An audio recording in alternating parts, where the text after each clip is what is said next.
Hey, everybody. Welcome to tonight's Late Night Happy Hour. Brian Kamenetzky and Andy Kamenetzky joined tonight on the first night of the offseason. It is officially NBA offseason day one. And it's Zach Schwartz from the Dunk Bait podcast joining us. We've had the two other guys. Now we got the other guy. Now we have everybody. Zach, welcome. Thanks for coming on. It's good to be here. Let me just say, it's a real honor to be here after last night. I was kind of worried I would be here in this slot where I had to act like the world wasn't falling in on my head as we were going to a game 7. So this feels great. Yeah, no pressure, Zach, but we need you to assure everybody watching this show that it's all going to be okay. It's all going to be just fine. Listen. And we're going to tee you up to explain it to everyone and go. Sure. I'll say this. I was like watching the Dodgers tonight and I was like, I can't eat. They lost tonight. And it's like, is this already ruining the Laker title a little bit because they lost tonight? No, can't. No, not at all. No, I mean, first of all, there are some people that are fans of one team and not the other. So that, they're in a separate world altogether. But, I'll be honest. I would like to see the Dodgers do this. I'm not a Dodger fan per se, but I like the Dodgers. They're probably my second favorite team, and I've certainly got nothing against them. I've covered the team. I got a lot of friends with them, but they got to get their own shit together. They can't glom on the Lakers just because of what the Lakers did. Like, they don't get to hide behind the Lakers, and they don't get to take down the Lakers. That's not how this works. There was a team around that really wished the Lakers could hold a parade and do all this other stuff. It's the Dodgers, because if they manage to screw this up, and there's already tonight, why didn't you let Gonzalez start the Trinan inning? Like, that didn't go well. He threw 6 pitches and they were great. Why not let him come out for the next one? And he was, and Roberts was asked about it, and he basically said, I really, he threw the ball great. I just love that matchup of Trinan starting the next inning. That didn't answer the question. That's not an answer. Why? Why did you do that? No. Ahead of the show, we talked about upsetting different cities. Once, when I was tweeting from the Yahoo Sports account, I posted a photo of Justin Turner kind of looking out longingly, and it said, "Felt cute, might lose in the World Series later." And we had people giving us all sorts of threats about coming to the office, because we're in LA, and I'm a Dodgers fan. I just was sort of I don't know, self-deprecating. That seems like a healthy way of handling the situation. We've learned over the years, there are a lot of fans with no sense of humor whatsoever. No, my God, none. Over the years, how about this morning? So let's talk about this. The Lakers win a title last night. And and Andy and I, we did our podcast last night. We did a live version of it for the post game.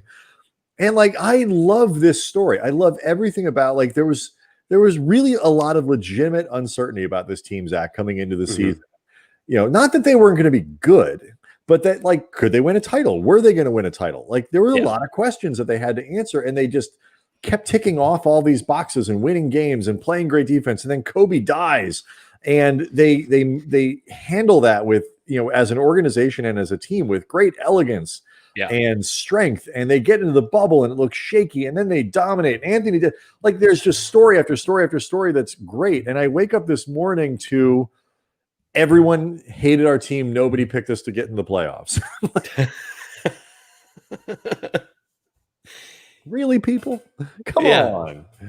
Yeah. I will be honest. I was terrified of LeBron not getting a ring for the Lakers, because I kind of fall on the subsect of Laker fan and LeBron fan. So when he got here, it was this wonderful thing. But that there's kind of those tried and true Kobe stands that were okay, yeah, whatever, he's got to prove it to us. And if he doesn't, there's going to be this weird kind of subdivision within Lakers fandom. So I was so thrilled for LeBron and obviously Anthony Davis, but I was terrified he was going to come here. And I was kind of terrified he was going to come here and not win one, and then feel some sense, and maybe this is the Jewish guilt in me, of that, he came here and he didn't get a title, and now we've hurt his legacy as the Lakers, which is insane. It can't really happen that way, but oh my God, I was all nerves. So him getting it done, was thrilled for that. And obviously the Kobe element was amazing. Wow, you were actually feeling guilt on behalf of the Lakers towards LeBron. I mean, Wow, I like that's some stuff you could sit down with a therapist over. I mean, that is like super Jewy. Sure, yeah, 100%. That's like A+, I mean, Jewish guilt right there. There's a lot of anxiety in here. Yeah. I mean, that's really like the idea of. I mean, were you actually wondering, in this grand scheme of things, where LeBron doesn't win a title, what you had done wrong? For sure. Should I have been at more games? Could I was a manager at Arizona State. Should I have pursued that as a career to help the Lakers, worked as a Laker, rebounded for LeBron? Was that how I could have played into this? And there's so much more I could have done. You're what's his name? You're Liam Neeson. Liam Neeson at the end of Schindler's like this. Yeah. I could have said one more. I could have gotten one more rebound in the pre-games. I could have. Yes. Oh my God. 100%. I'll be the first to admit, when it comes to my teams, I can get concerned about jinxing them, or like if I've been sitting in a certain place for like a 22 run that was totally necessary to pull a team out of a deficit, like I won't move. I'll wear some of the same stuff. But I do recognize at the end of the day, I really have nothing to do with any of this. Like, I know. I should realize that. Brian and I tell fans all the time, like, this came up actually, I think after they took out either Portland or after they took out Houston. Well, but it's something we've been talking about, right? Since, for a decade. Someone on Twitter asked us if we knew anything about potential parade, and we were like, no. I mean, to be honest, we have no idea. And someone on Twitter responded, "Hey, it's not. We can't get ahead of ourselves." And we're like, no, you can do whatever the hell you want. Like, you want to go sit down on Figueroa now, waiting? Go for it, man. Like, get your spot. Like, I can promise you. Exactly. We got to take this one step at a time. It's like one. Yeah. No, it's not for you. Like, they have to. The Lakers have to. If you want to print up three-peat shirts right now, go for it. It's fine. You can do whatever you want. I'll say I was on when the Lakers had the pick and they got Julius Randle. I had a lot of friends that were Clippers fans started to talk some shit. So they're telling me, "Oh, it's over. You guys are going to be doing this draft thing. You didn't get a good pick in Randle, yada, yada." And I told them then, it doesn't matter. This is the Los Angeles Lakers. They're always going to be the Lakers. They'll win a title before the Clippers. Doesn't matter. And I was kind of talking out of my ass at that point. But then when we get LeBron, I was like, okay, I think this is going to happen. Then they get Kawhi, and I'm kind of like, and lo and behold, I was right. Oh, it felt great. But if you watched the show last night, if you watched Dunk Bait last night, there was this very much like look of relief that I was like, thank God. So, yeah. Now, have you reminded these specific Clipper fans, the ones that you told this to, like, have you let them know, hey, remember that conversation about Julius Randle? Yeah. You know what? Double middle fingers. What do you think of that? So it's funny. There was one of them bet me $100 on it, and he was at my house last night, and he came over. He's a Clippers fan, and he's like, I promise I won't be too rambunctious about rooting for Jimmy Butler. And I was like, okay, whatever. And we had that game in cruise control the whole way, so he was very quiet. And then it happens, and it's kind of like, he and I actually didn't speak for 4 days after the Clippers lost, because I texted him and I said, hey, never forget rent's due on the 1st. You guys are just renters here in this city. And he was not happy about that. And so I just decided better to bite the tongue. He's an important good friend of mine, and I just kind of walked downstairs to do the show and didn't choose to rub it in. Did he leave you the money? No, he hasn't brought it up yet. But I'm like, it's fine. It's fine. Dude, $100 is $100, man. These are lean times. I know. I could buy some sweet Lakers title merch with that too. Yes. They had some great stuff out there. So yes, you could. What was the experience of being, because there was for a long time, being a LeBron fan and a Lakers fan was not necessarily a super comfortable place to be. Yeah. So how was that experience for you? So I turned a corner with it after, like, I liked LeBron, but watching the Heat lose, I enjoyed when they lost to the Mavericks, even though I despised that Mavericks team as a Lakers fan.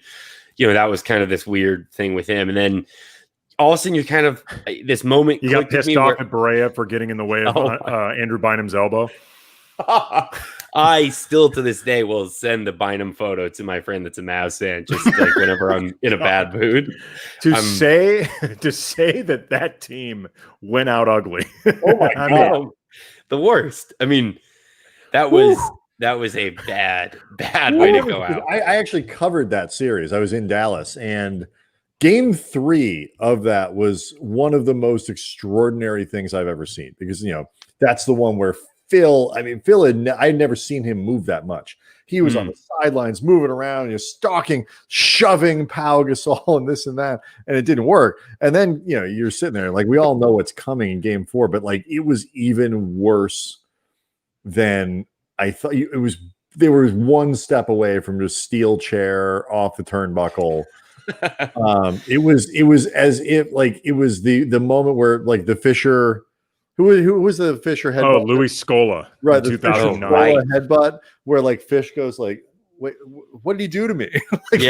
like that only turns up to like 80. I've done my best to block all of that series out, just because I remember sitting there sort of like, okay, we're going to get one more three-peat for Phil. This is how it ends. This is how it has to end.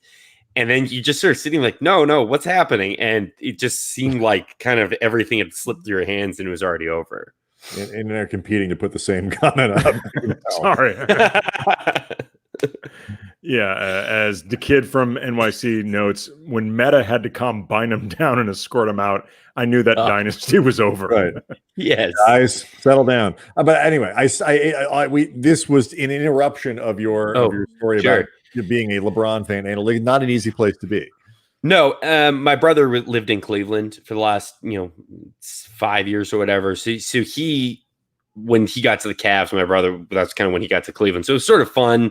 Then I guess I'll say when LeBron was in the Heat, there was this kind of aha moment where I was like, I caught the tail end of Jordan, but I can get to watch this guy be as good as anyone will ever be in my lifetime. And why would I hate on this person? So it was like, I'm going to take this in and appreciate it. I can still enjoy Kobe. They're two different types of player. I actually never thought LeBron would come to LA in like a million years. It seemed like such a pipe dream of a thing. And my God, it's awesome. So I was very grateful for it. But when he went to the Cavs, my brother's in Cleveland, so it made it easy then. I think everyone was sort of behind that of him bringing the title back there. So he's really good. My God. It's amazing the things that he does. Yeah. I texted my brother last night and I was like, thank you and your Cavaliers for letting us borrow this man. I don't know how long it'll be where he'll stay here. I know we got another year of him on contract, but is there some other place he's going to go journey off to? I get the sense he'll probably finish it out here.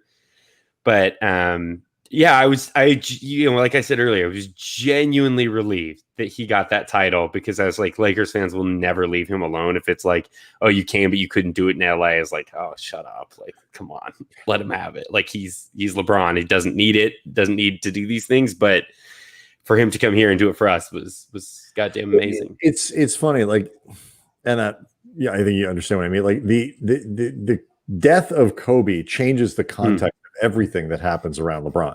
And not to get too maudlin here, but like it is a different thing after his death than it was before. Not that Lakers fans wouldn't have been excited and Kobe would have wrapped his arms around this and all of these things, but the context and the feel of it is it went from sort of like this guy who is, are you threatening Kobe's legacy, which was always stupid. Kobe's here for 20 years. I mean, LeBron can win 3 titles here, and he's not going to be a greater Laker than Kobe. Like it's never going to happen, but people are so protective of Kobe's memory.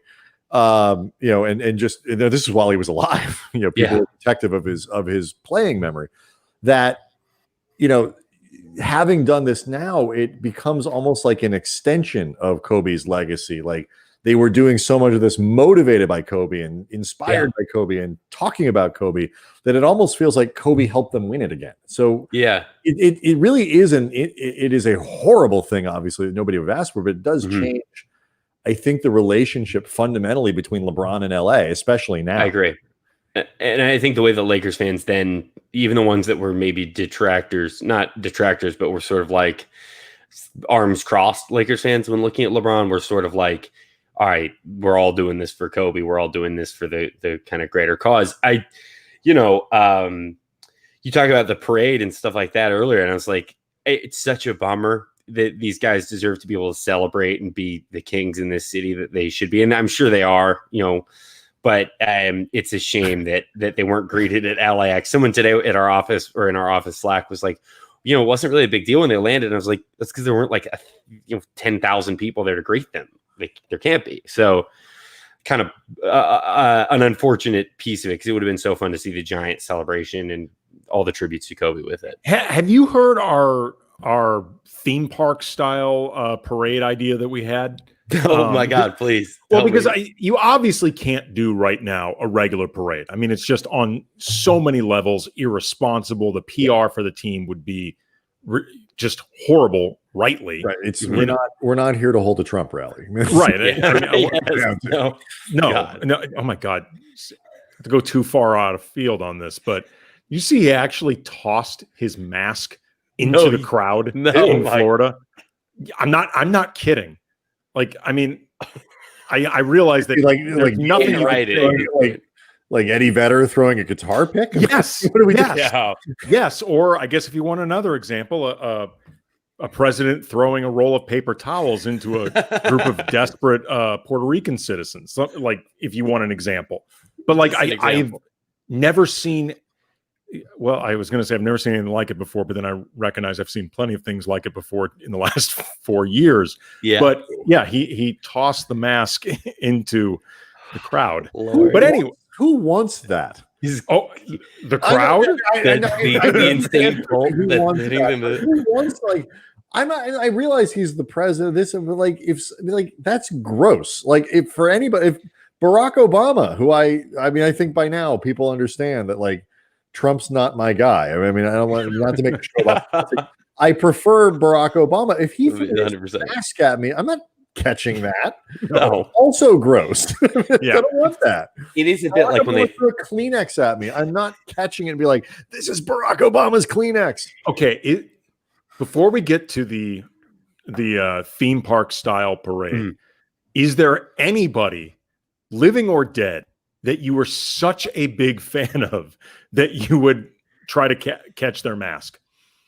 Oh my God. I was just thinking like when Conor McGregor gets a knockout and he throws the mouthpiece into the stands, like I don't want that. I don't want the mask. Anyone living or dead? I mean, I got to be honest. Jimi Hendrix throws his mask out. I probably want the thing. I do. One guy. Yeah, it's who? Slava Medvedenko. Oh God. Slava used to live right next to my high school. Wait, what? Really? Yeah, we'd see him take out the garbage and stuff. What's that? You buried the lead. I know. I should have opened with that. He was right. His house was right next to like Maricosta High School out in Manhattan Beach. And my friend Josh, he lived like right across the street from me. So whenever we'd like walk over there, we'd see like, it was like weird days. He'd come out like in his robe. It was like as much Slava on brand as you can imagine. Push the garbage cans out, Slava, and he'd give us the wave and just shuffle back into the house. And he was a Laker for longer than I think people remember. Not us, but no. Wait, so he was by your school or by your house? No, he was right next to our high school. My friend Josh was the one that kind of lived in that area near our high school, so we'd always go hang out at his house after school. When we cruised over there, there's Slava. It was, I swear to God, I saw him take out the garbage 5 times. I never saw him do anything else. Those were the only times I ever saw him, was like pushing the garbage cans in and out of his house. All right, that's it. What I love about Slava. I mean, NBA champion, icon, legend, still takes his own garbage out. Mm-hmm. Man of the people. Pants on one leg at a time. He's a man of the people. That's exactly right. he like his. Burnson says K-Bro's putting the Stan in Stanislav. My fantasy basketball team is named after my 2 favorite Lakers of all time, Slava Medvedenko and Von Wafer. Oh my God. Slavan Waferdenko. That's the name. Oh God. That's a great name. It is fantastic name. Legitimately. He really was. And no, he thought. Gambit 1 says Slava was the original. Mozgov. Yes. He was the original Mozgov. No, he never got that kind of money. He was not the original Mozgov.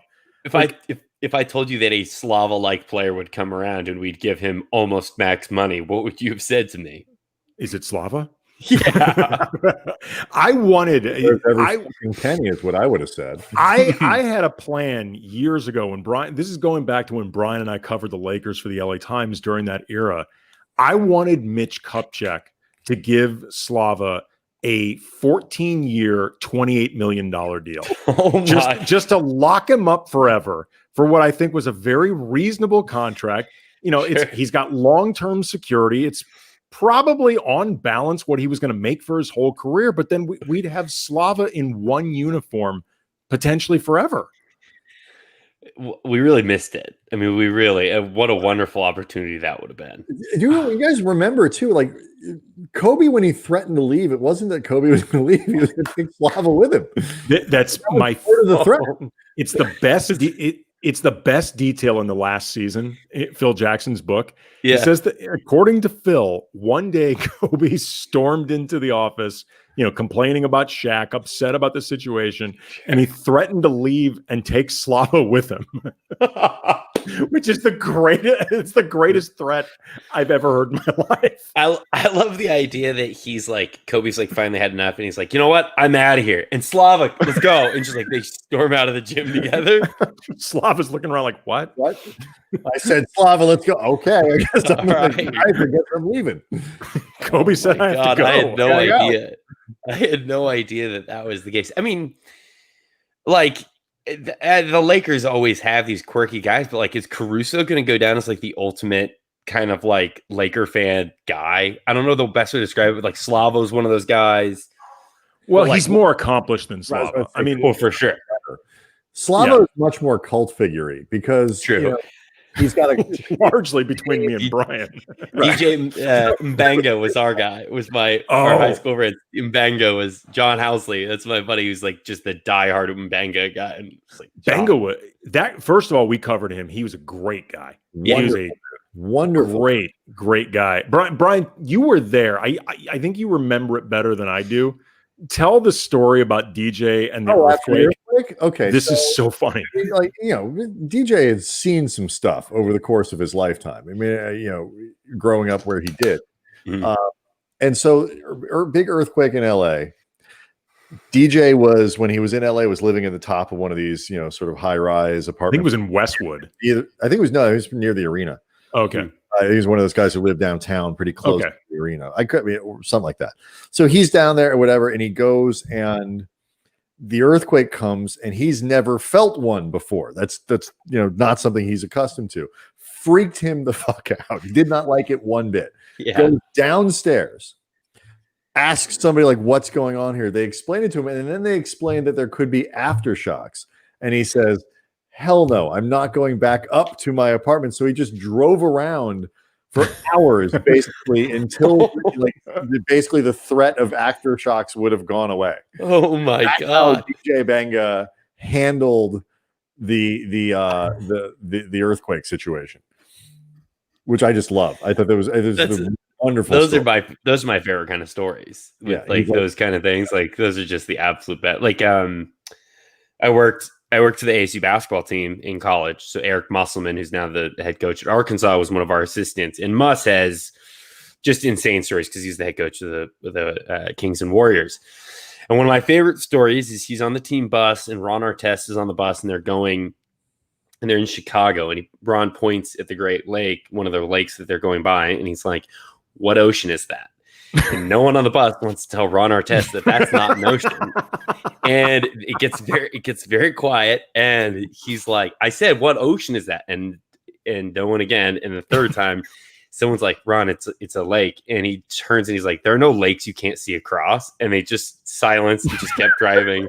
And Muss wrote the story down and just saved it. And that's one of my favorites. That's so fun. I mean, the truth is, Ron / Meta is this totally sweet guy. And I mean, he's one of our favorites that we've ever covered. He's a great guy, but early on in his career, to say that he scared the shit out of everybody around him is a massive understatement. What was the context, Andy, where he told the story of the guy who got the pickup game where the guy got stabbed by the table leg? It was during the 2009 Lakers Rockets series, and Meta had been kicked out of the game because he and Kobe got into it, and he thought Kobe elbowed him. He didn't think it. Kobe did. He elbowed Ron in the throat, and they ended up going at it, and Ron ended up getting kicked out of the game. And there's this big scrum around him after the game, and he's telling this story about playing this pickup game in Queensbridge that apparently it went really bad, and somebody like broke off a table leg or something like that, and basically stabbed somebody else with it. Like, I don't think it was made clear whether the guy died or not. There were some details left out. That is in right. But so, and oh my God. he's telling this story pretty casually, and the kicker to all of it is, so I'm accustomed to rough play. Right. He's explaining I love that. Like, that's the point he was getting at, was I've played in a game where somebody got stabbed with a table leg. So it's like, it's not that I'm offended by getting elbowed in the throat. I just want it called fairly. Right. Yeah. This is a thing that happened. Like, it's, I'm Googling now, like, in some of the reporting, I'm just pulling up a thing from True Hoop.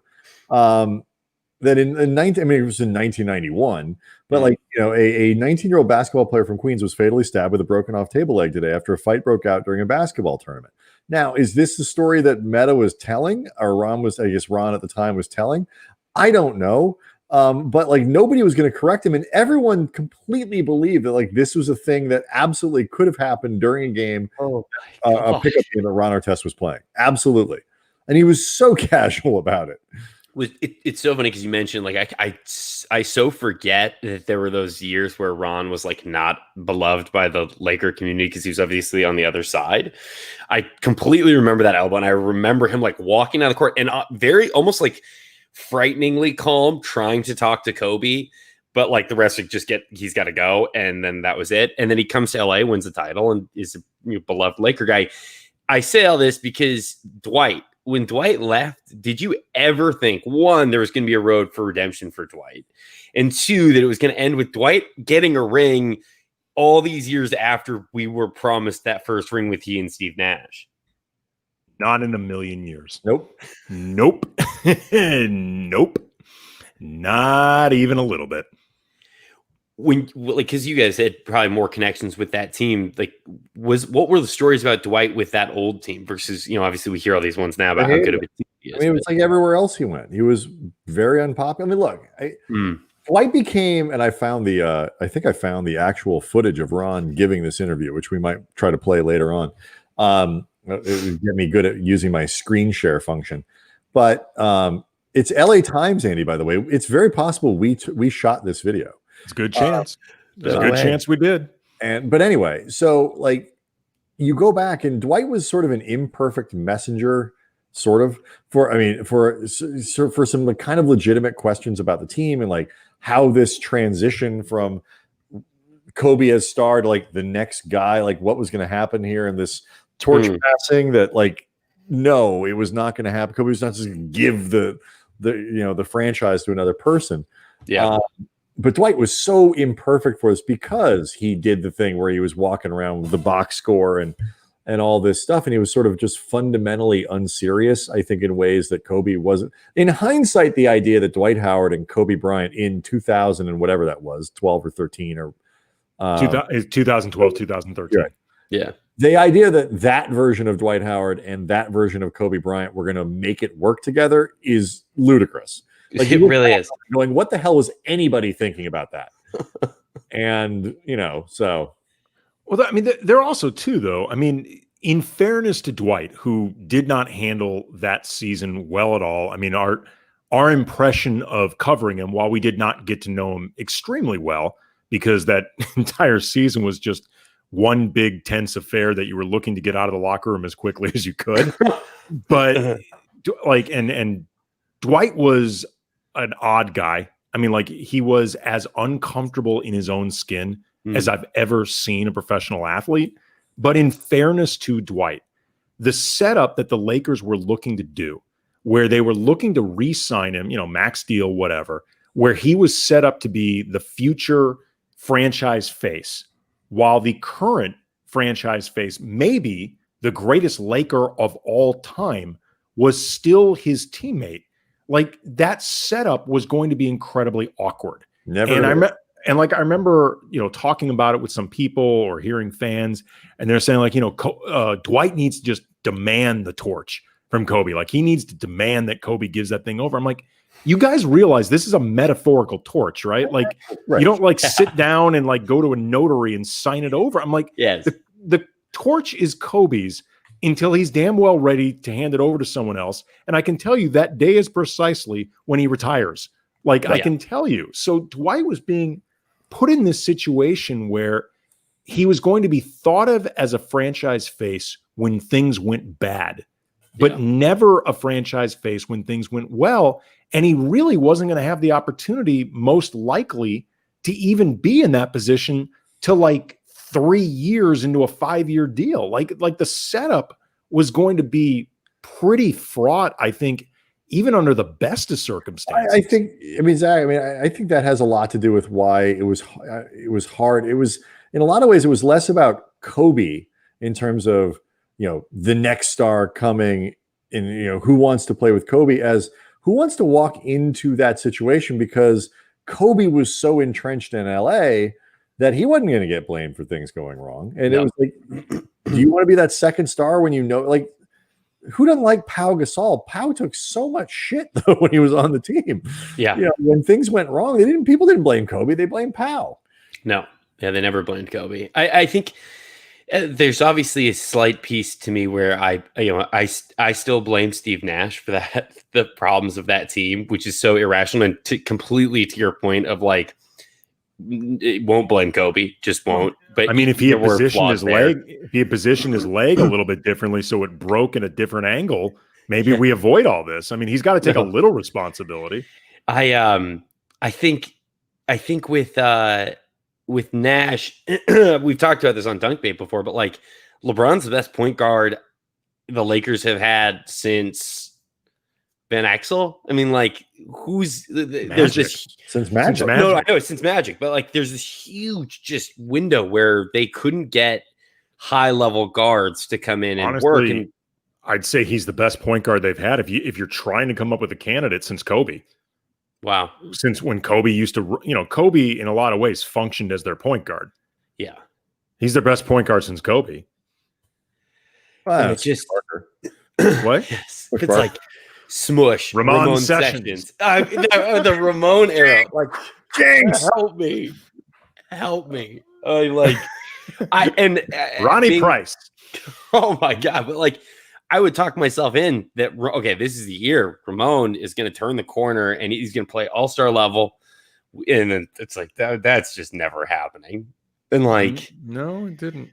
So it actually did not happen. I was always baffled with that stuff, but it was wonderful to see. And like, I guess sort of the juxtaposition of Dwight and Kobe is this wonderful dynamic between LeBron and AD. It's like, could you have found a better superstar to Kendall? In fairness, they were tighter in the sense that the first person to have been the most stunning story I still have ever heard at covering the Lakers was the one where Derek Fisher told us that he, because he was Kobe's BFF on the team for a long time, never had been to his house. Like he had never been to Kobe's house. Yes.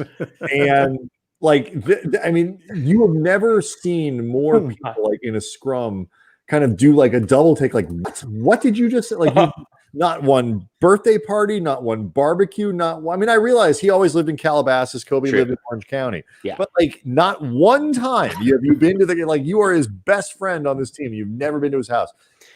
When Kobe tore his Achilles, it was Dwight Howard and who was the other? Jody Meeks. And Jody Meeks. Those were the first teammates to go to like Kobe's house, like ever. Jody Meeks, man. Okay, so I saw Kendall Marshall coming up. Immediate flashbacks. When I was at ASU, I think he was with the Suns. And correct me if I'm wrong, but I think the Suns were the ones that drafted Kendall Marshall before he ended up on the Lakers. I could be wrong. He may have gotten traded to the Suns, but there was, or he would work out in Arizona. There was some piece. But we used to get texts saying Kendall Marshall's going to, and this is an NBA player, Kendall Marshall's going to come in and do workouts. And it would be this like draw straws thing because no one wanted to go chase these long rebounds as he's just clanging shot after shot. So we'd be like, All right, I did it twice last month. I'm not doing it. Someone else, and it would just go down the list of managers as people just were like chasing rebounds. That guy was brutal. So that's my Kendall Marshall story. 13th pick of the NBA draft in the 2012 NBA draft by the Phoenix Suns. Yes, there you go. Okay. So yeah, he would come work out. I think he had some time where he's the G League or he was hurt and rehabbing, something where like the team was away, but he was still there. And it was like everyone had like one time where like, yeah, it's cool. I'll go rebound for an NBA player. And you were like, then the amount of running you were doing, you're just like, you know what? Someone else can get the next one. And it just every time would always just go through the list of managers. No. So that's my Kendall Marshall story. My only real memory of Kendall Marshall on his Lakers stint was I remember when they got him, like the first 3 or 4 games, he didn't play at all. And this was during a time where the Lakers were down to, I think, like Jordan Farmar and Xavier Henry playing out of position with point guards. Like Xavier, to his credit, tried really hard. Like the guy could barely dribble. Like it just, and in the meantime, then Kendall Marshall, who D'Antoni wasn't playing. So before a game, I asked him, like, is there a reason that Kendall isn't playing?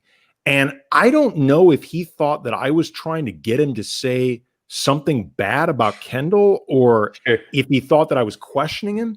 But he starts getting really defensive, like really super defensive with me. He's like, well, I don't understand why you'd ask me that. Like, what's up with that question? I'm like, I'm asking because you have no point guards on this team. You specifically picked up this guy to play the point, and you're not playing him. So I'm wondering, like, does he not know the offense yet? Is he hurt? Like, is there a reason you're not playing him? And he's like, well, D'Antoni, I don't understand why you're asking that. I'm like, I'm not. This isn't a gotcha question. I'm asking. You don't have any. Why are you playing? Yeah, I mean, all the other people in the scrum were like looking around, like, seriously, like, what? Yeah. Why is this upsetting? And to his credit, D'Antoni saw me in the hallway in between that scrum ending and the game starting. He actually apologized to me. He's like, I kind of bit your head off. I shouldn't have done that. But anyway, in that game, I think Farmar gets hurt. So like he has no choice but to play Kendall Marshall at this point. Kendall Marshall gets like 15 assists in this game, and the Lakers end up winning. My God. The post game, we're all waiting for the coach to come in, and D'Antoni comes in and he specifically looks for me in the crowd and he goes, how about that Kendall Marshall, huh? Which was pretty great. And again, it was cool of him that he apologized and all that. Yeah, but that's a 10. That's a great story. Yeah, I basically remember that and that he looked like shrunken Vlade Divac. Yes, he did. Oh my! Like if you would put Vlade in like the dryer and he shrunk, he looked like Kendall Marshall. Hold on, let me pull up a picture. Oh, Lord. Like if you put him in the dryer, like shrunk, and then gave Kendall Marshall a cigarette, like he would look exactly like Vlade. They looked exactly the same. You really are correct. Like he does. Oh, hold on. I'm not good at screen sharing, so people are gonna have to kind of bear with me a little bit. Was Kendall Marshall not like Ben Simmons before Ben Simmons? Like just like smaller Ben Simmons? You mean like point guards who can't shoot? Yeah, I mean. And like you wonder why D'Antoni didn't like him. Like this is the man who like pioneers this like just chuck threes with small guards, and like no wonder the Kendall Marshall now like years down the road it all makes sense. All right, so can people see that? You guys see that? Yeah. I mean, he kind of does. Am I wrong? No, he looks like shrunken Vlade. Is it big enough? Can we see that? No, it's actually smaller now. Yeah. That's all right. That's so goddamn funny. I never picked up on that. Oh, somebody just noted he also wears number 12. Like that guy looks like shrunken Vlade. Yes. Yeah. All right. Like, kinda. I cannot believe that. How about that for a screen share? Now, how do I stop sharing? Okay, there we go. That was another guy completely bought in, completely thought Kendall's going to fit. He hasn't been good his whole NBA time, but I knew how good he was at North Carolina. Just means he was due. He was well overdue. So but now, here we sit after wandering through those years, wandering the desert. We've come back to this title, and this is great. There were some genuinely random motherfuckers. I mean, what about we had Adam Morrison for whatever reason that was? Just so you know, really quick, we've got a game at the end of this show, and Adam Morrison will make an appearance. Oh, really? So you know. Yes, he will. Not literally, figuratively. I mean, figuratively. It's not so hard up for things to do right now. Guy made plenty of money in the NBA. He doesn't need to be like, showing up on this show for like an appearance fee. That's which, by the way, we don't pay. No, it's all good. He is, I think, now the color commentator for the Gonzaga Sports Network or whatever network in Washington calls those games. He does their games. I know that. Upstairs in my kitchen, there's a signed Adam Morrison Gonzaga basketball. Really? That was a gift from my dad to me well after Adam Morrison had not panned out in the NBA. So it was one of those things where the signature probably made the basketball cheaper, but it's a hilarious and awesome thing to have. Excellent low-key flex that you live in a place that has stairs. Oh, yes. Thank you. One of the, yes. Look at you with your dunk bait money buying a place with stairs in it. Ooh. Just renting. Did you have the stairs installed? Pretty bougie, Zach, if you mind my saying. The stairs were here before we got here. Right? They weren't custom made. No. I don't have that custom stair money yet, all right? Actually, we're working on that. Season 2, maybe. We covered Morrison when he was with the team. He's actually a really great guy. Yeah, everyone says. He's actually a really, really good guy. I got to know him a bit for a profile that I wrote of him, and he was a really cool dude. And I mean, he was popular on that team. They all really liked him. My wife still calls him Wah Wah Baby. From the UCLA game? Basketball game she's ever watched was the one where Adam Morrison cried at the end. And then like when he ended up on the Lakers, she's like, wait a minute, is that the guy who cried? Is that the Wah Wah Baby? Oh my God. He was sad. It was a really hard loss. Let it go. Gus Johnson, all I picture for that is Gus Johnson shouting Batista and just the chaos that went on in the rest of that game. Batista! Oh, I loved that game. But so I mean, like, what was your immediate reaction when they win this thing? Because you had a lot of time to like let this title sink in. Like you had a really long time to like know, okay, this is going to happen. Like, it didn't take long before it was obvious the Lakers are going to win this championship. 3 quarters to prepare yourself. What was the buildup like for you? And then what was the moment when they actually won? Sure. So I was born in Seattle. Okay. So I still root for the Seahawks. That's, I've clung to that. My dad was a season ticket holder when they first started, whatever. When they won that Super Bowl against the Broncos, I learned, now it was a terrible game for anyone else, but I learned it is the greatest goddamn thing in the world to sit back and just drink beers and be like, this is done. I get to now enjoy the final finished, fully baked product of a championship without the anxiety of it being, needing to score on the goal line, if you will, and throwing the ball and it getting intercepted. I didn't need any of that anxiety. Now, in this game, I will say up until about the third quarter, I was still terrified because I was like, if they do one of these things where they blow this 30-point lead and then we go into game 7 and we lose, I'm going to have to hear about 3-1. I'm going to have to hear about blowing a 30-point lead in the third quarter like the Clippers did. So you need a third person to host your show because LeJethro would have died. Oh, and yes. Oh my God. He was a mess. And it was hilarious last night. Just he got to be a virtual fan. Yes. Yes. That's cool.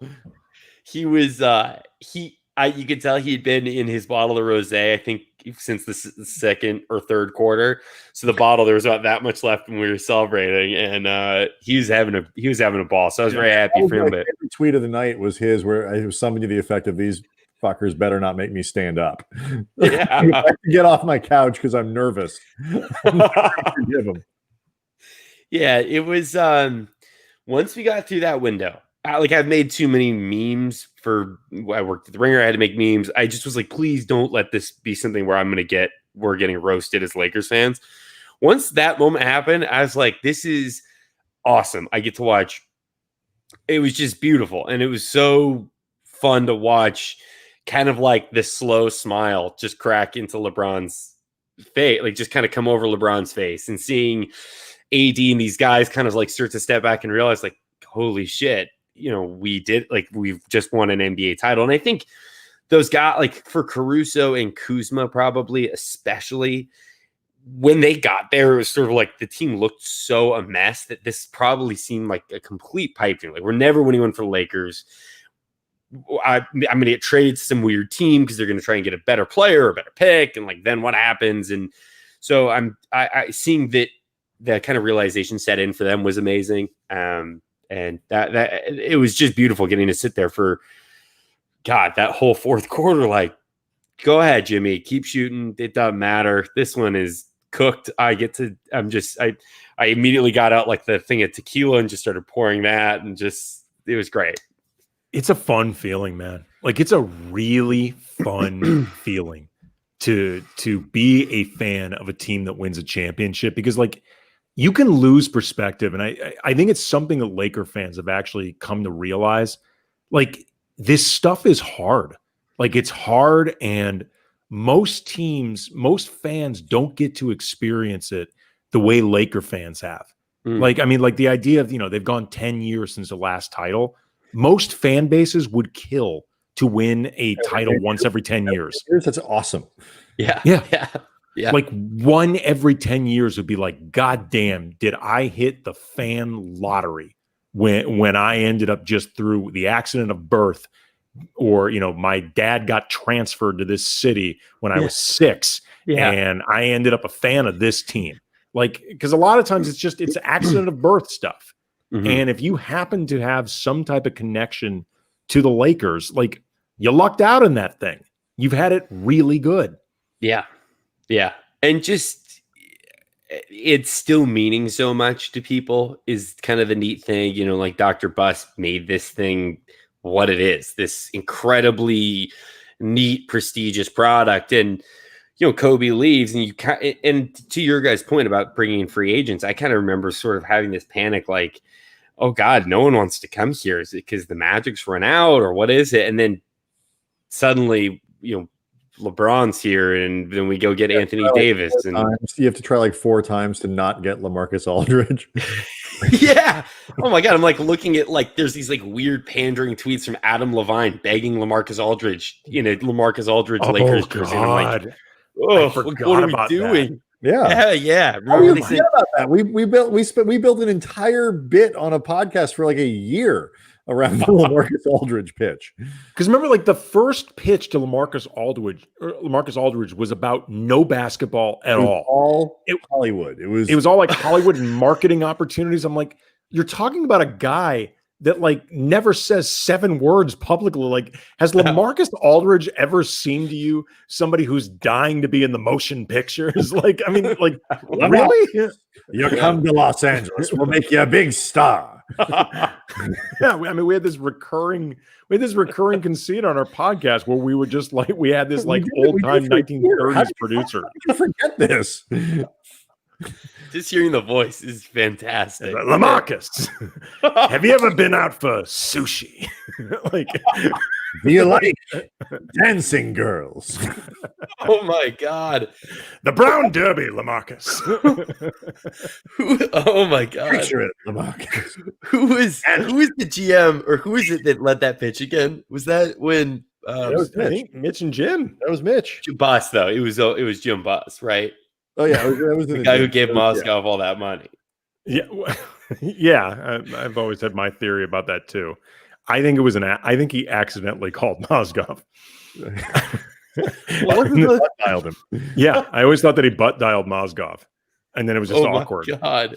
Well, wasn't the story that he was like, just give me one more year, I'm gonna fix it, I can do it, and then he goes and gives all the money to Mozgov, and it was like, what lottery ticket do you think you just bought? Like, here's the thing with Mozgov, like, because I full disclosure, at the time, I did not think that was an awful contract. Like, he was coming off a pretty good playoffs with the Cavaliers. Mm-hmm. He was a relatively mobile big man who could play some defense, who could rebound. I hated the Deng deal from minute one. I was like, what is that? I don't get that. But still paying him? We are. Oh my God. Yeah, we were actually, I think it was with Josiah. We were trying to figure out if he should get a ring because he's on the payroll. But I didn't mean to cut you off though. But anyway, with Mozgov, I like what they should have done. Like, because what they really couldn't do was have that guy be your 1201 call. Like, they needed to just tell him, like, look, we swear we're going to give you this contract, but we can't have this leak for like another 9 hours. Like, don't take this the wrong way. Like, we really want you. You can't be our 1201 guy. Yeah. Like, can you sit tight for 9 hours? We promise the money's coming. We promise you. I mean, like we gotta let, like, who is it that, you know, there were like 19 centers that all signed for just extraordinary amounts of money. Like, who was the guy on the Wizards who signed for a ton of money? It was God, they were all terrible. Oh, it was Jan Mahinmi. It was Jan Mahinmi. Oh my God. Okay. Yeah. Okay. What, to go back to Luol Deng here for a second? Yeah. If Luol Deng was in uniform, he would have been the blank highest paid player on the team. Andy? Ooh, well, his original deal was the five. I'm just talking about the $5 million that he earned this year. Oh, the $5 million buyout that he had this year would have been the blank highest player on the team. Less than LeBron. Less than LeBron. He's less than AD. Yes. He's less than KCP. Yes. He's more than JaVale. He's less than Danny Green. Correct. I'm going to say fifth highest. He would have been the fifth highest paid player. Oh my God, I was going to go 7. I can't believe I was that far off.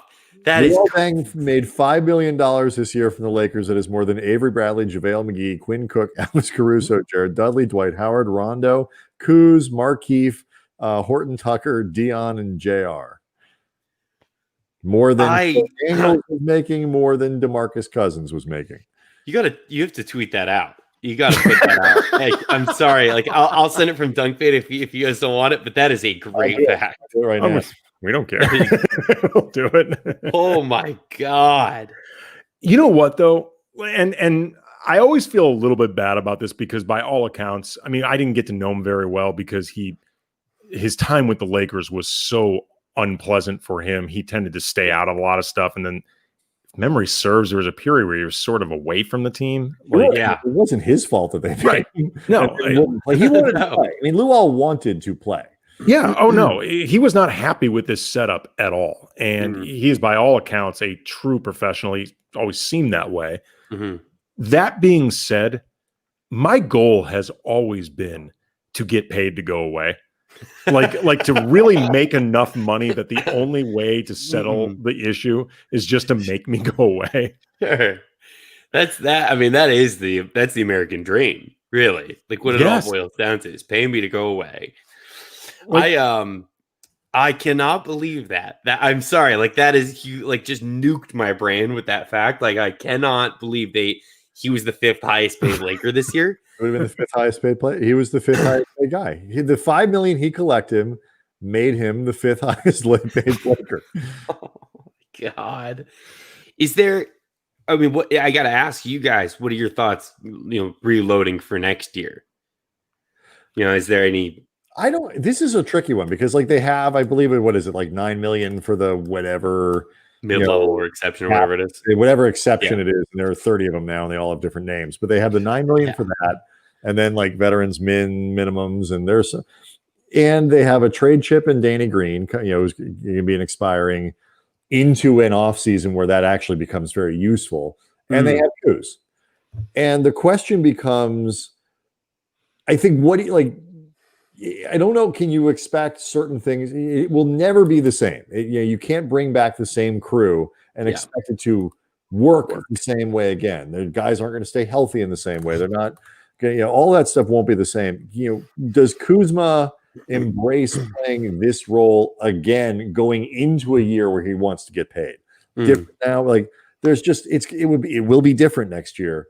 They have an opportunity to get better, but I think the biggest thing that we learned is they don't have to get that much better because there's clearly a gap between them and the rest of the conference based on what they did in the regular season, and that they rolled through the Western Conference playoffs at 12-3. So, the other team's got to catch up with them a little bit. And and AD and LeBron, if they stay healthy and don't fall off a cliff, when AD is getting better, LeBron seems just fine. Mm-hmm. I think all they got to do is just not do things that kind of get in the way. I think you bring Rondo back, you probably bring, JaVale's got a team. They got a lot of guys with player options who are going to probably opt in. Mm. I don't know who they risk losing in that regard. I guess Dwight is a question. Do you bring him back? And for how much? Yeah. Somebody's asking, is Bradley signed still? I believe Bradley is one of the guys that has a player option. Yeah. So, I mean, I think what we learned is they could use a little more shooting. They could use a consistent third scorer. I mean, we saw the news today about, people were talking about Gallinari, for example. Yeah. Like, God, that would be incredible. Yeah. Like, he would be what people sort of hoped Kuz would be. Yeah. Can I make my pitch? I actually texted Kevin O'Connor about this, and it will not happen. It will just show you the kind of like, it's very much like Lakers illness that I have going on up here. DeMar DeRozan, come back to LA, take a huge pay cut. Just get your ring, do a 1-year deal, have your opt out at the end, get your ring, and just go. You can either stay here after that, do whatever you want, but just come to LA. Come to LA, come get a ring, come home. This is your chance to come win a title with LeBron. Why not do it? You don't want to let Lowry keep having bragging rights over you. Your best buddy, Kyle Lowry, has bragging rights. Is he going to be a free agent this offseason? He's a free agent. I mean, he'll get paid a ton, and he should go wherever he wants. But, I mean, come back to LA. I mean, the dude has made $5 million player option next year. So he was making money at USC, if we're being, you know what? More power to him. He should have. For sure. I mean, he's made a lot of money. Like, DeMar DeRozan has made a lot of money. I would love it. I like him trying so hard not to knock myself. Okay.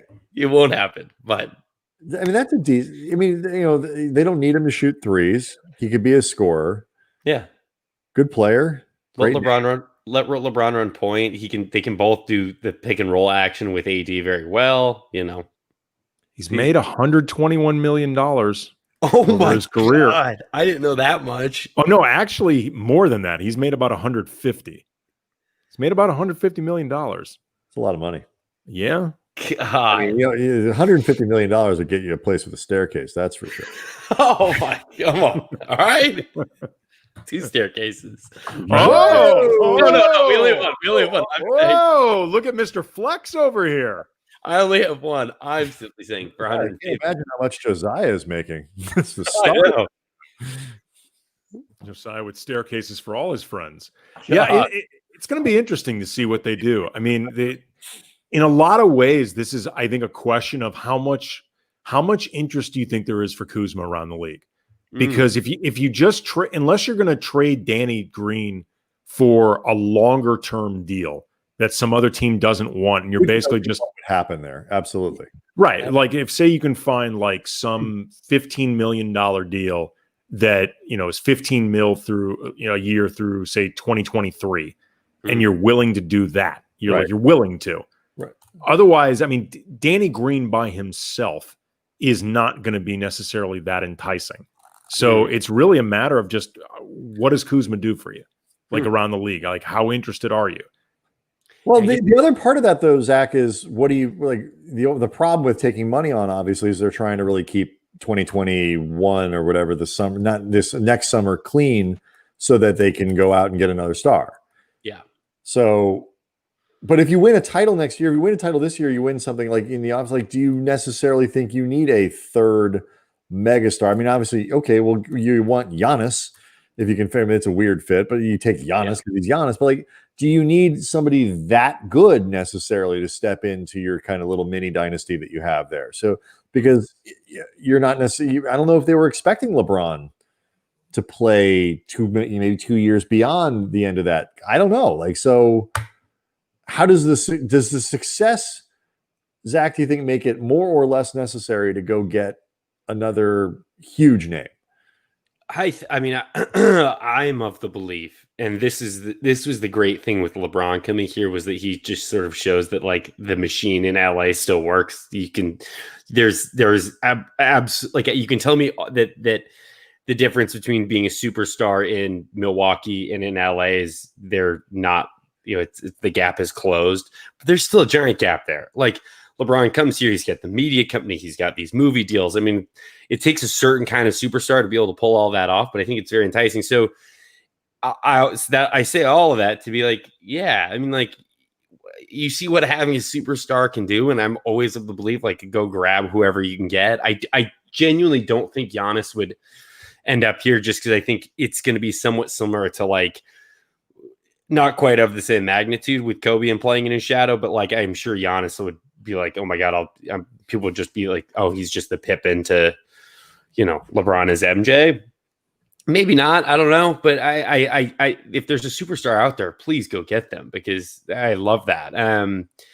I think I just want to ask you guys quickly, how big of an implosion do you think they're going to go through across town with the Clippers? Like, I knew we couldn't get through this without Clipper slander. I had to.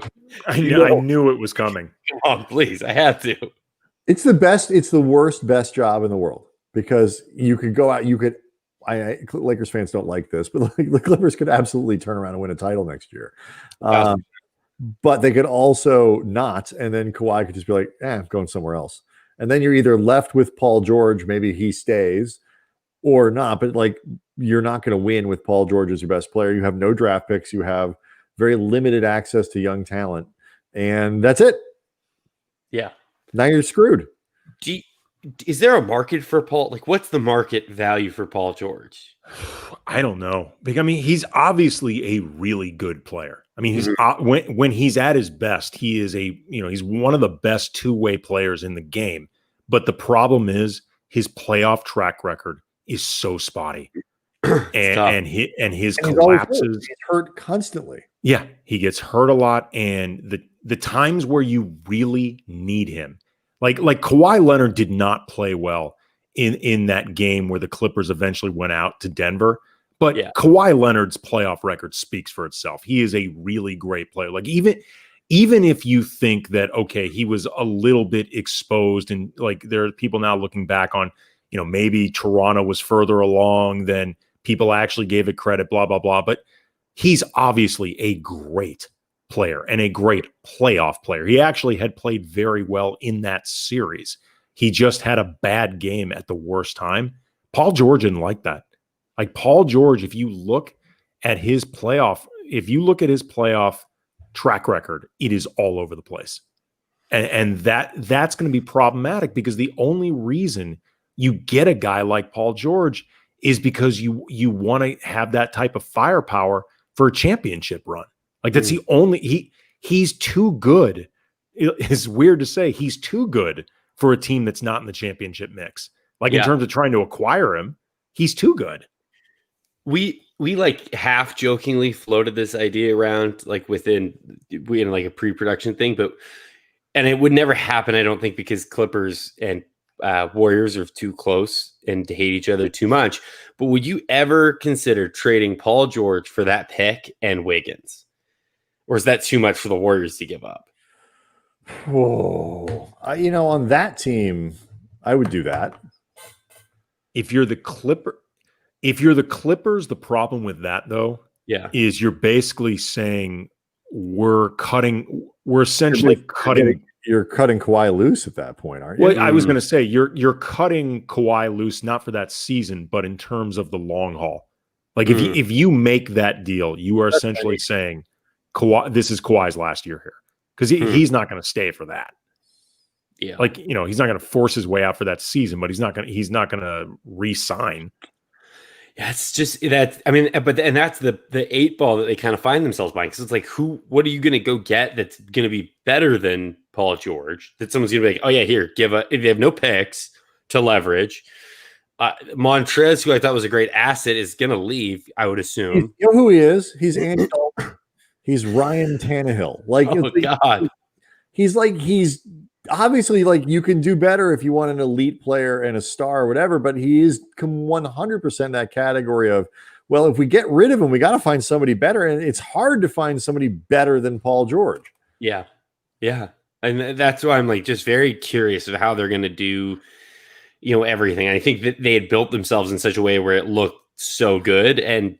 But like, all of a sudden you're like sort of sitting here and it's like, well, it makes sense why it implodes. Like none of those guys played all the minutes that they needed to be ready. They kept saying they would be, but it just is not true.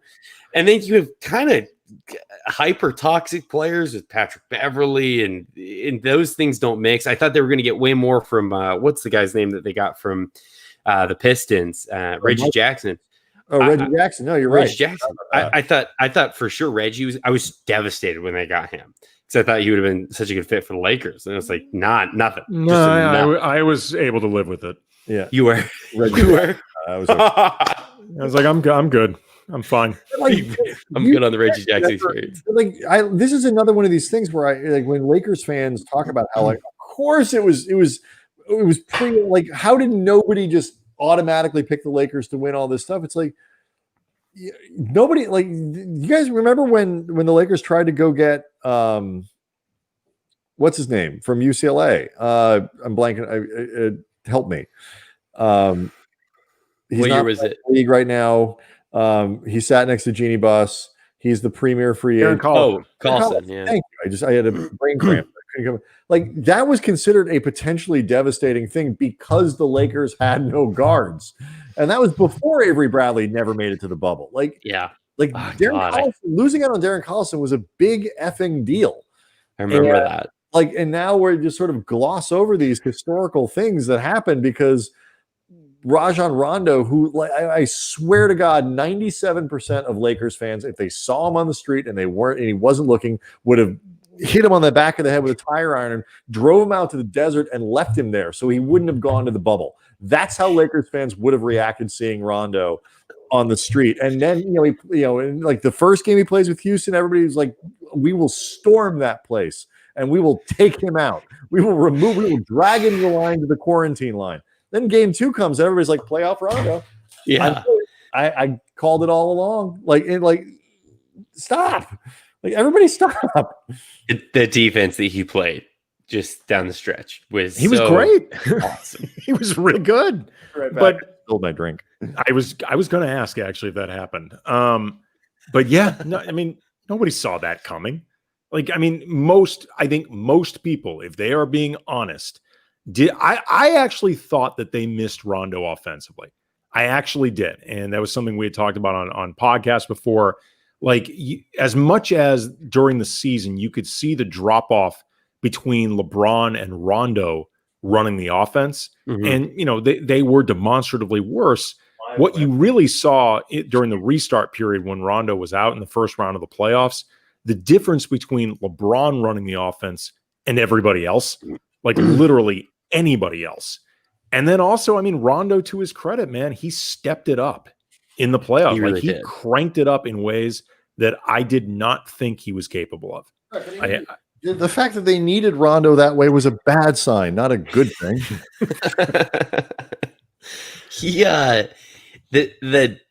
To your point, though, the cranking like that, I didn't know he had it because there's this weird like disinterest thing that you saw it when he was with the Mavs, where he just like kind of seemingly didn't give a shit for that whole time he was there, and like drove Carlisle crazy.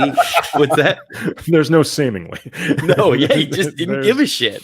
Yeah, no seemingly, yeah, just didn't care, and I hadn't seen it really with the Lakers, but there was like this extra gear that I just kind of thought wasn't there anymore. And God, it was awesome. Just the defense, like, and then now next year you just re-sign him and be like, and nobody will care an ounce what he does in the regular season. No, well, it'll be great. I mean, that is, yeah, it's no, I have. That's of course if the Lakers make the playoffs next year. Yeah, I don't know if they will. Easy.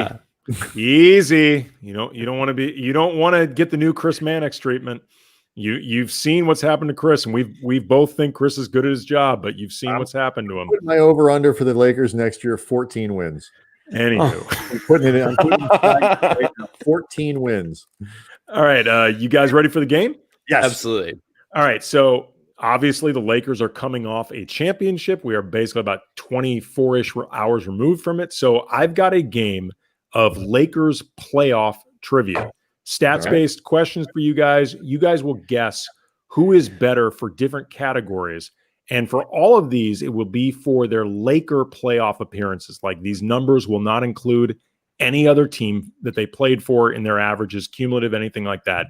Just their time with the Lakers. Right. And all of these questions. It's just a. No. I'll ask each of you.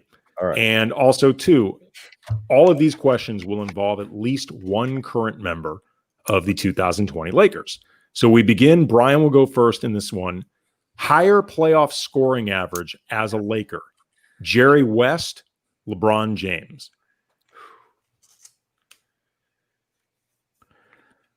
Jerry West. Zach.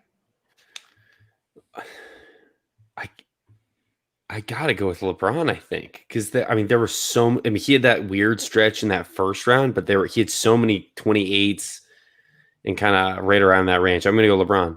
It's actually Jerry West, 29.1 points per game versus LeBron 27.6. So tight.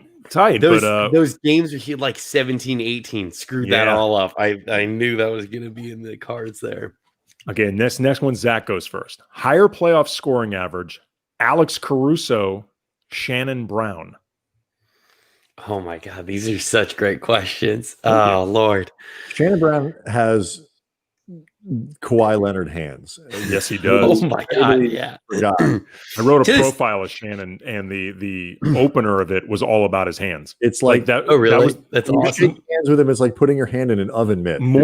I'm not kidding. More players around the league that I talked to were jealous of his hands than his hops. Well, really?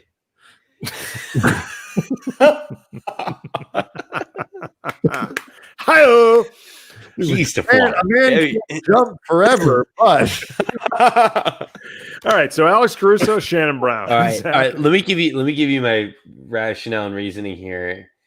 I think I'm going to go Shannon because I think he had more playoff runs with the Lakers, but I only am going to say that because Caruso's like over under for betting was like 6.5 each night. So I'm going to go Shannon just off of that logic. I'm going AC. Soaring. It's actually Shannon Brown. Damn it. 7.2 points per game versus Alex Caruso. Average than AC. That doesn't seem fair. Versus Alex Caruso, 6.5 points per game. Vegas knows what's up. Vegas knew. Yeah. Higher playoff scoring average: KCP or Trevor Ariza. Again, this is as Lakers. These are all as Lakers. Brian goes first. Let's say KCP.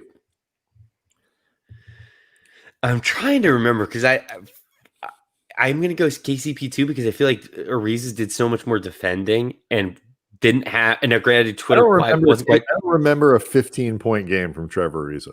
Yeah, I was going to say number one. Twitter didn't really go off like that, but Twitter didn't go off for an Ariza game like it did when right. Well, you're both correct. It is KCP. 10.7 points per game versus Ariza 10.1. Also, Twitter didn't go off because it barely existed. Higher steals average as a Laker in the playoffs: Danny Green or Lamar Odom. Zach goes first. Oh gosh, I'm gonna go Lamar because I feel like Danny got kind of barbecued in some of these.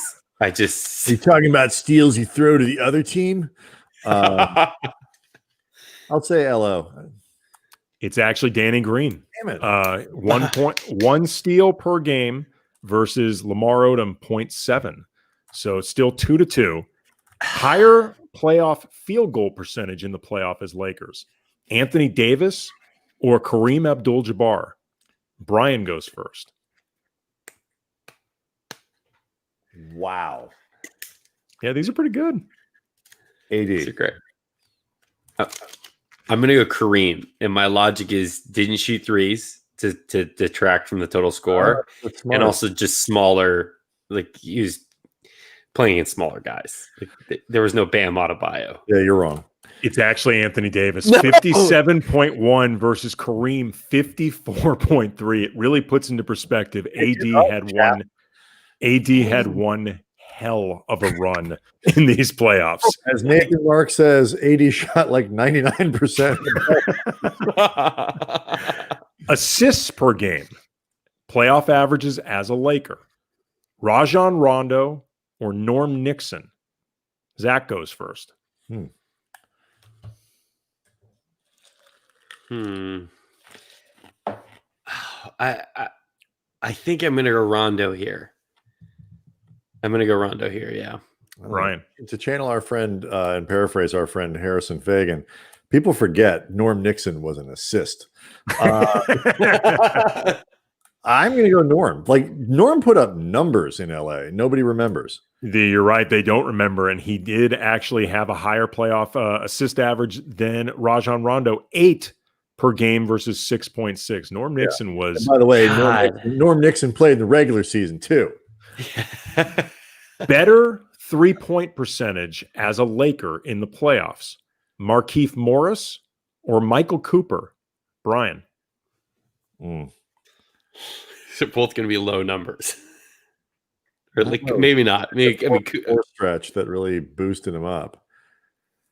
Oh, I'm going to say Markieff.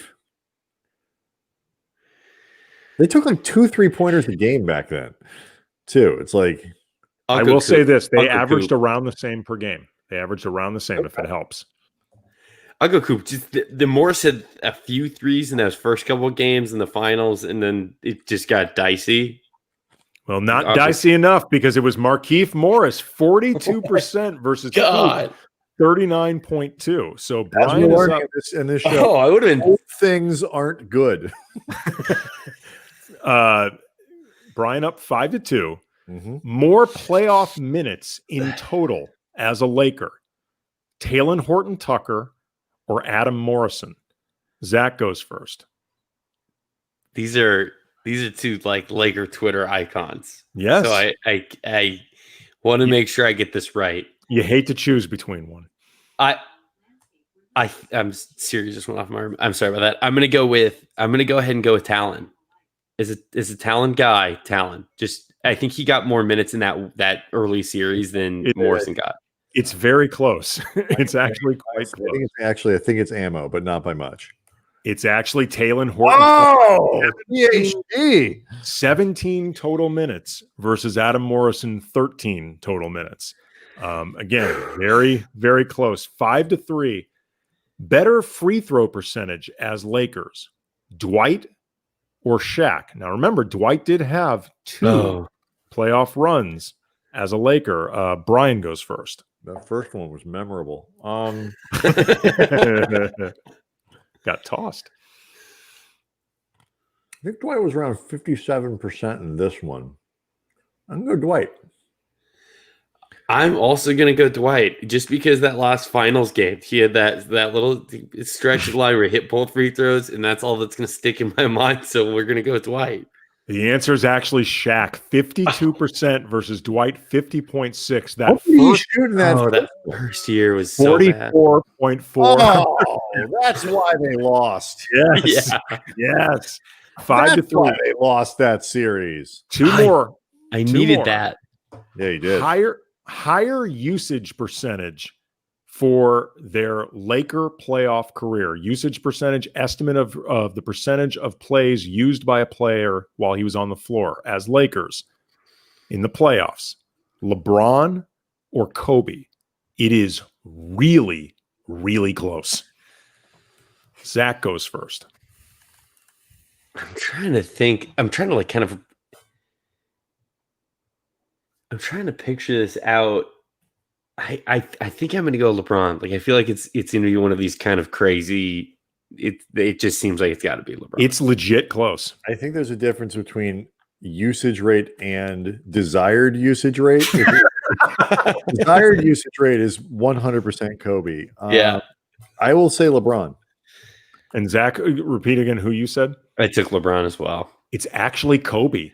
31 versus 30.4. I was actually surprised Kobe's was as high as it was just because of all the years with Shaq. I was surprised. I guess that makes some sense, but yeah, I thought the Shaq years would weigh in. Then I was like sort of just imagining that. Well, you got to remember too, there's the post Shaq pre Yeah. Title is there was a lot of usage there. Yes, there was. His usage percentage during like the Smush Parker Phoenix series was 93. Yeah.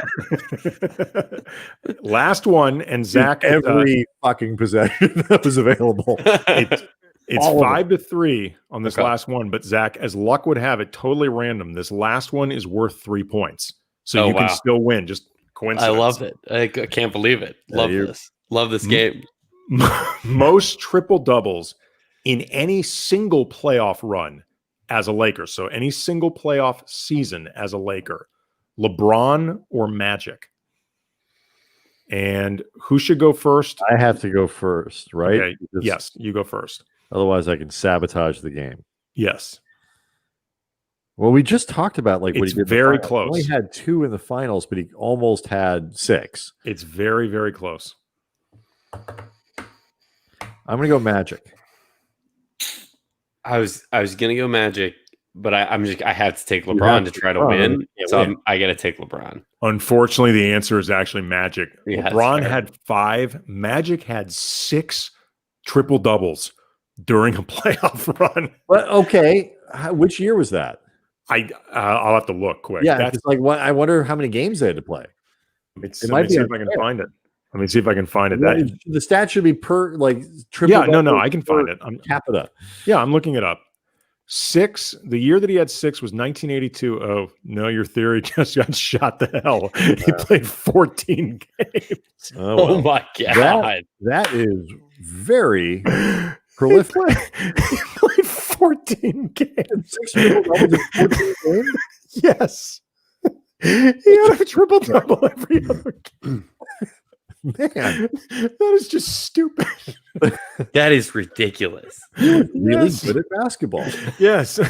In what can only be described as a shock, the Lakers won the title that year. Yeah, well, and that, of course, back then, like that was best of 5 at least in the first round. Might have been best of like 3. Like back then, NBA games didn't have a lot of value. He had 6 triple doubles in 14 games. That is impressive. Yes. Like in the 70s, the NBA had a stretch where like they just played a game of horse, and that was the first round. Like that was nobody wanted to see those games. No. Indeed, that Magic guy was pretty good, as Mike Ross points out. Dude, this was fun, man. This was a lot of fun. You guys are legends. I really appreciate it. It was, I've been listening to you guys for years. This is very, very an awesome honor for me.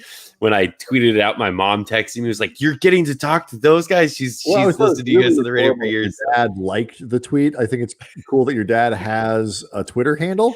He does. Like 5,000 followers. Like he's a legend. He was on me very early to make sure I was smart about what I was putting on Twitter. So get yourself on the Twitter machine. Yeah, it's gonna be big for you. A lot of that anxiety. That came past breakdown. We've had LeJethro, we've had Josiah, and we looked at. Your dad's in the chat. There he is. No. I'm assuming actually. It is him. That is him. Oh, good. You're a legend in your own mind. Yeah, or his own mind, I guess. In his own mind, in my dad's own mind, he's we said, let's get the Jew, let's get him too. Let's love that. We gotta get you guys. One of us. We gotta get you guys on Dunk Bait. But yeah, really appreciate you. That would be fun. Oh my god! Are you allowed to do that? Oh yeah, we can get you guys on Dunk Bait for sure. That'd be awesome. Do you have anything to plug beyond Dunk Bait?